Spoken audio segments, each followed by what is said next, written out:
আমরা সাধারণত লঞ্চের ডক দেখেছি এবং বাস স্টেশনের মানে ওয়ার্কশপ দেখেছি যে বাস কীভাবে নির্মাণ করে বা ট্রেন ট্রাক কীভাবে ঠিক মেরামত করে।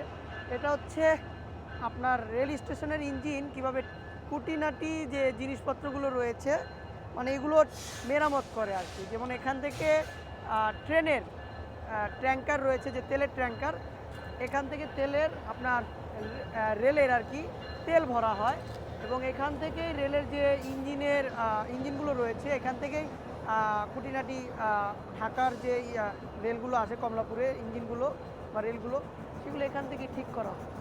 আর এটা হচ্ছে লোকে ওয়াশিং এরিয়া আর কি, মানে মেরামত করে থাকে, মানে ইঞ্জিন ওয়ার্কশপ আর কি।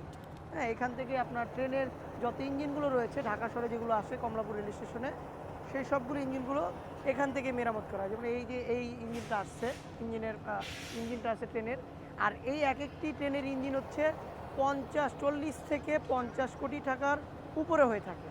40 থেকে 50 কোটি টাকা, যেমন এই ট্রেনের ইঞ্জিনটাও 50 কোটি টাকার কম নয়, তাই তো।